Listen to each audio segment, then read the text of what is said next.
What is up, everybody? Welcome back to the channel. Today on A&W Fishing, we're going to be kind of going through a little instructional video for you guys. Kind of wanted to share with you guys a little bit how I've been catching a lot of our fish lately and how you can do it yourself. So ledge fishing, offshore fishing, whatever you want to call it, it's really good this time of year in the summer. You're mainly just trying to find structure or groups of fish and just trying to catch them. So I'm going to kind of run through exactly kind of where you're going to look for these fish, and then how you're going to find them, and then the baits and techniques to catch them. So y'all stay tuned. It's going to be a fun one. Current can play a huge factor when you're fishing offshore. So I'm going to kind of pull up the map here on the graph and kind of show you guys what I'm going to look for. All right, guys, we got Guntersville pulled up here, and I want to just show you guys a little bit of what I'm going to look for. So current on Guntersville, obviously you have the Guntersville Dam, which is going to run, is on the south end of the lake, of course. Okay, so what that current is going to do, the current is going to run this way, so it's going to run down the lake here. So as you can see, I've got Guntersville pulled up. So you have the channel, of course, right, on your mapping.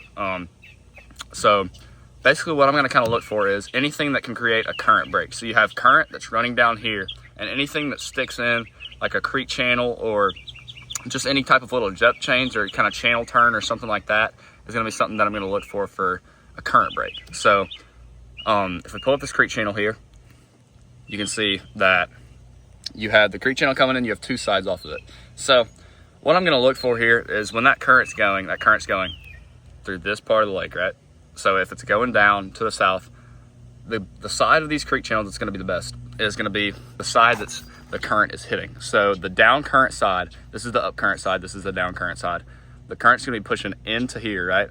So that current is going to be like, you had this little break here, right? So the current is going to be going off of this shelf, and you kind of got to think of it like wind hitting a wall almost. So it's going to hit this little shelf here where it goes up, and it's going to create all that current that goes through there is going to create hard bottom here. So there's going to be hard bottom here, and that's going to be a place where these fish are going to set up. So anywhere where you're going to have a creek channel that comes in, or just any sort of subtle depth change or anything like that can create a current break. So you're going to have a current break here, right? And then we can also go down this creek channel here. Any type of turn in it, so like something like this, right, where this creek channel turns, that can also create a current break. So that's going to be another thing that you're going to look for. So anything like that will be a good place to look for these fish. Anything like these channel turns here, you can see that, you're going to want to graph, or you're going to want to look all down this side here. This side is going to be where there's going to be the hardest bottom, and that's where these fish are going to be setting up, is on the left side of here. So another thing that can be good is where the channel splits here. So you can see we got a bunch of waypoints here. This is just usually a bunch of drum on the spot, but the main channel here actually splits. So this is going to create another current break. It's going to be, you're going to want to fish the front side of where the channel splits. You can also use this like if you're fishing like an island. Let's say there's a big island in your lake, the front side of that island where the current is hitting. The current's going to hit this side. So where this channel splits here, it's going to be a current break with hard bottom. That's where a lot of times these fish will set up. There'll be bass, drum, a bunch of different species kind of set up in here. So those are going to be kind of your places that you're going to look for. Anywhere where there's going to be a current break, anything like that. So yeah. Anyways, so now another thing is going to be timing when you're going to want to go out and target these fish. You're going to want to look up, I always go look at the TVA app on my phone, and I will see when that current's going to be the best, when there's going to be the highest. So on Guntersville on the TVA, anything when it gets to over about 20,000 is usually when it gets pretty good, and most of the time that's going to be in the afternoon. So a lot of times I'll target these fish in the afternoon, and yeah, the afternoon is going to be mainly when I'm going to be catching most of my fish. So basically, the first thing I want to talk about before boat positioning is kind of going to be how you're going to find these fish. So most of the time I'm going to be behind the wheel. I'm going to be graphing these places. I'll be graphing this side of this creek channel here, looking for any group of fish. So how I'm going to do that is I'm going to go to my home here. I always like to run, so we have one graph at the back here. I always like to run my mapping here. I like to run a down scan here, and I like to run my side scan here. I have my side scan set at 100 foot, down scan at about 30. Just kind of depends on where you're fishing, but on Guntersville, that's what I've figured out to be the best. And what I will do is, let me get over to Guntersville here. Hold on, let me can't show you guys waypoints, but okay, so we got it pulled up. And so what I will do here, the boat will be, I'll set up right here, right? The boat will be here. You can kind of just follow my finger, and I'll slowly graph at about 3 to 4 miles an hour. That's about the best speed you want. And I'll just graph on this whole side of this creek channel until I find a group. That's what I'm kind of gonna do. I'm gonna look for my side scan, anything that's gonna have dots with shadows. I'll put some videos up on the screen right now to show you guys what exactly a school of fish is gonna look like. But that's kind of what I'm gonna do. Same thing for this this channel split here. If you have a channel split like this, or like an island or something, like an island top, again, graph on the front side of it, and you're just going to kind of graph through this. You can see where the boat trails have been here, but I'm just going to graph on this. Look on my side scan. It's at 100 foot, and that's what I'm going to do. So if I go back to my boat here, the boat's in the driveway, of course, not actually on the water right now. Let me get back to where we are. Okay, so I have my boat, right?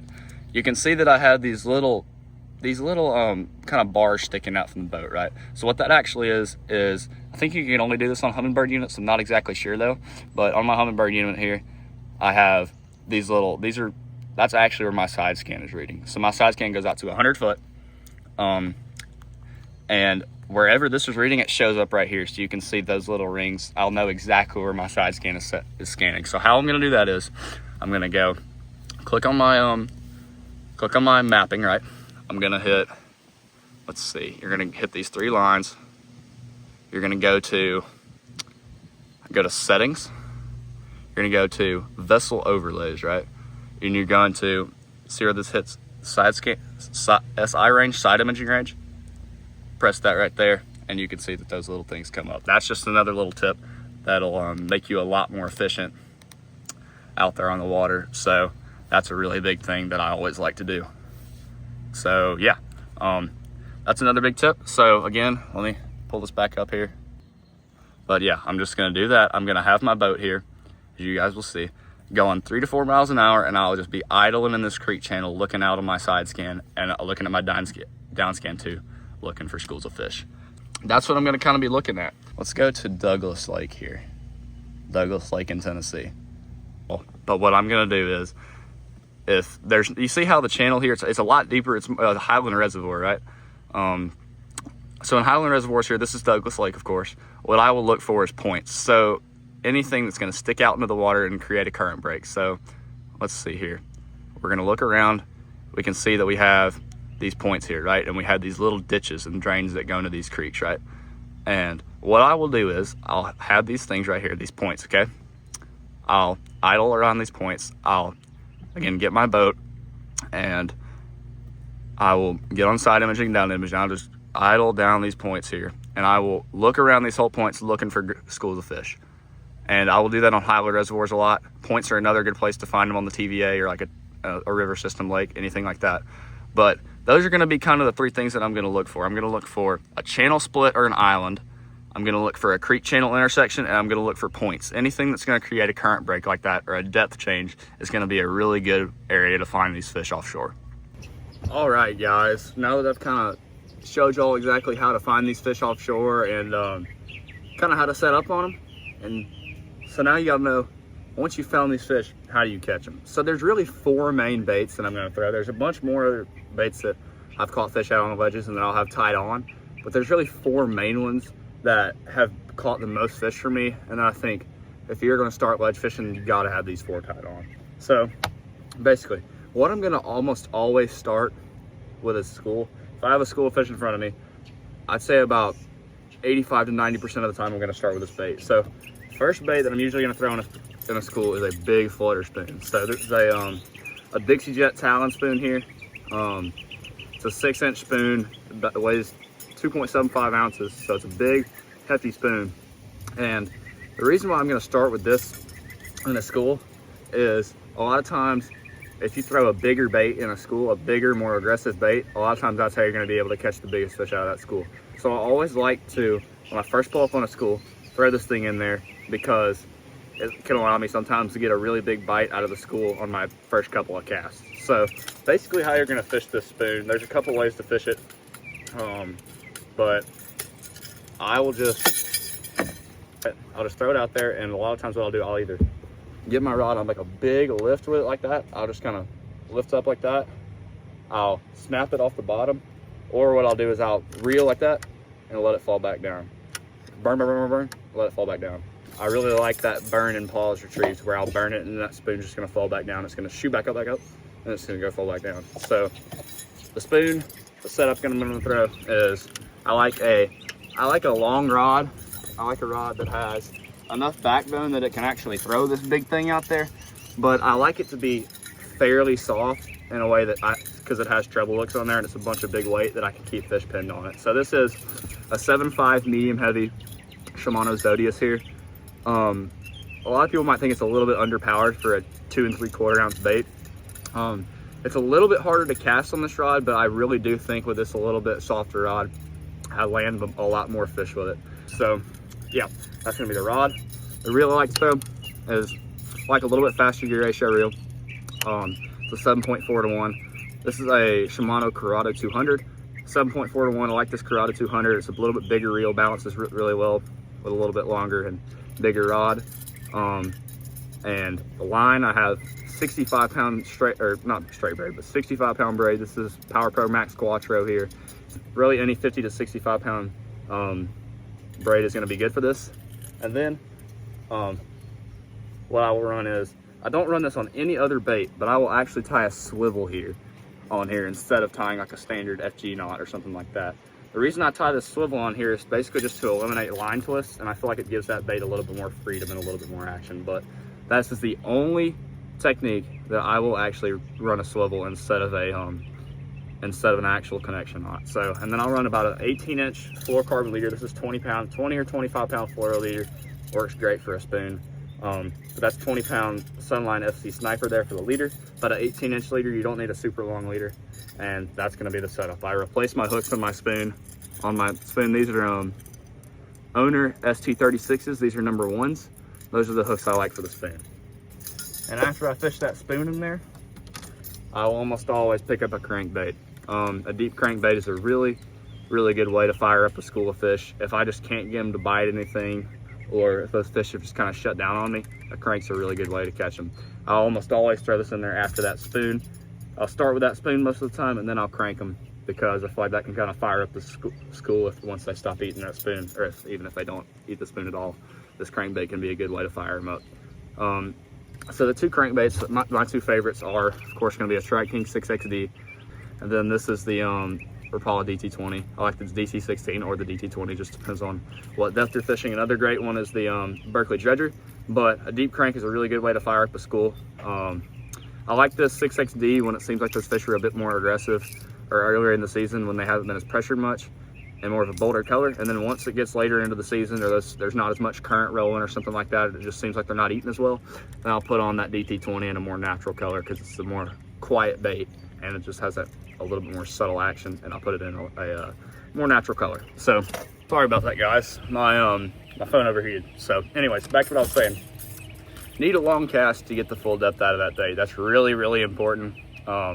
So what I'm gonna do is make that long cast out there.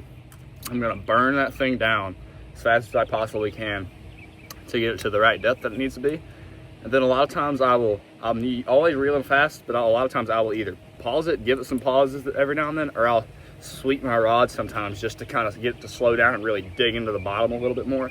Those are kind of the two things that I'll throw in my cast. So I'll be burning that bait, and then I'll throw pauses in there, or I will sweep my rod in the middle of my cast. I'll do that 2 or 3 times a cast, just to try to get those fish a different look and make that bait be more erratic. So that's kind of going to be what I'm going to do. So the setup here, I got a 7.9 medium heavy moderate rod. I need a long rod to be able to get those long bomb casts out there and to get the maximum depth out of that bait. And then a moderate action is really key. You got to have a rod that's parabolic and soft, to where that when those fish are hooked on those treble hooks, they'll stay pinned. Really important. This is the 13 Fishing Oath here. Only a $100 rod. I really love it for cranking. This is a Shimano SLX DC here. 6:3 to 1. I like a slow gear ratio, so it's just not not as painful when you're fishing, when you're cranking that big old crankbait down there on a slower gear ratio reel. And then a line, I throw 12-pound sunline sniper 100% of the time. I don't mix it up. It's light enough to where it'll get that bait down there, but it's not too brittle to where I don't feel like I can't, you know, fight a fish on it. The setup, again, I'll replace hooks on my crankbaits 99% of the time. Just kind of depends on the crankbait. Some of my favorite ones are on the 6XD that I have. These are the Owner ST35, I think is what they are. These EWG trebles. These are really, really good for a crankbait. And then I'll put some Gamakatsu trebles on them sometimes too. It just kind of depends on the crankbait, but those are my favorite ones to replace on a crankbait. I like the number 1s for a 6XD, and I like the number 2s for, let's say, like a DT16 or a DT20. But that's it right there. After that crankbait, let's say those fish, they either don't fire on the crankbait, or they're eating the crankbait for a while and then they just stop and shut down. That's when I will pick up this guy right here. A football jig is a big fish bite getter on those ledges, and it can get those fish to bite. They won't bite anything else. A football jig is going to be kind of that third bait. It's going to be one of those follow-up baits after I throw that spoon and that crankbait in there, and it's just a big bite getter. What I'll do a lot of times, I'll kind of mix up my retrieve. There's 2 main retrieves that I'll fish on this football jig. It'll be the first one, I'll throw it out there, let it hit the bottom, and just drag it along the bottom, counting those rocks, counting those shells, just making sure that thing stays on the bottom, and just dragging it along. The second retrieve that I'll do is I'll cast it out there, and I'll snap it up off the bottom. It's called stroking a jig. Sometimes they'll eat this. You can get them to fire on this sometimes, just popping it up off the bottom, boom, boom, pop it up, and that thing will dart up off the bottom and fall back down. So those are the 2 retrieves that I'll do, either dragging it or stroking it. This thing here, this is the Dirty Jigs Finesse Football here. This is a 1/2 ounce jig. This is my favorite football jig of all time here. The color here is super matte brown. That's my favorite color. There's a lot of good colors out there. This is just my main confidence one. We've caught some big ones on this thing here lately. The trailer here I'll throw, this is a Crush City cleanup crawl. I like a green pumpkin on the back of that, you know, brown and purple jig. That's just a confidence deal. I don't like I don't like the same color. I just think that it contrasts better if you have 2 different colors. Man, that sun's coming out. The phone's probably about to overheat again. It's so hot out here, guys, but just bear with me. That's the jig and the trailer there. I'm throwing this on 20-pound fluorocarbon, Sunline FC Sniper. I have a Abu Garcia Revo Premier 8.1 to 1 here. I like a really fast reel for this when I set the hook, and I want to be able to catch up on those fish and when I set that hook hard. So fast reel, 8 to 1 reel, and the line that I'm going to throw, or not line, the rod. This is a 7.2 medium heavy fast. I like a fast action rod. When I like that tip, I like to have some tip, of course, and then I want that back. I want it to get to backbone pretty fast so I can drive that hook home and get those fish in the boat. 7.2 medium heavy fast Halo KS2 Elite rod there, and that's the jig setup. So that's what I really like to throw after that spoon, that crankbait. So now let's get into that 4th and final main bait that I'm going to throw out on the ledges. So this bait is going to be a cleanup bait. Going to be one of the last baits that I throw to try and pick off a bite from these fish that were being a little bit finicky. If they're not biting anything else anymore and I just need to try to get a bite, then all it is a Neko Rig. The Neko Rig is tried and true. It is an unbelievable bait for catching fish and getting bites offshore. That Neko Rig it's just a really, really good way to catch them. So there's, again, 2 main retrieves that I'm going to throw on this Neko Rig. One's a little bit sneakier. I've kind of talked about it a little bit on the channel, but you guys have probably been seeing us doing it and catching a bunch of fish doing it. Basically, that main retrieve that we've been throwing on that Neko a lot, we've been casting it out there, and we've been shaking it like a minnow, kind of like you would a jig head minnow. You're keeping that bait up off the bottom, about 2 or 3 feet off the bottom, and you're just reeling and shaking simultaneously, just like you would a minnow. And that hit worm is really, really good for this technique. This is the Berkeley Maxent hit worm. It's a 7-inch worm. That's the one that I'm throwing for this. It's my favorite one, and it has some unbelievable action when you're doing that shaking technique. So a bit of a sneakier way to fish this Neko, and these fish haven't seen it a whole lot of Neko being fished above their head, and they eat it. They eat it better than a minnow. They've been eating it better than a minnow, for me at least. that Neko shaking it above their head. And then my second retrieve will be just a slow drag. Let it hit the bottom, and I will just drag and kind of shake that thing on the bottom, just keeping bottom contact. I'll just kind of drag and shake simultaneously. I'll shake it more with a Neko when I'm dragging it than a little football jig, but that's kind of that second retrieve that everybody kind of throws on the Neko. And obviously we'll still get bites. That's what I really like to throw. I always, most of the time, throwing a light nail weight in it. This is a 1/16 ounce. I will link my favorite ones down in the video description. They're like a screw-in nail weight. They're all out of stock right now, but those are really good ones. Is a screw-in tungsten nail weight that will just stay in that worm. So, oh man, that breeze feels good.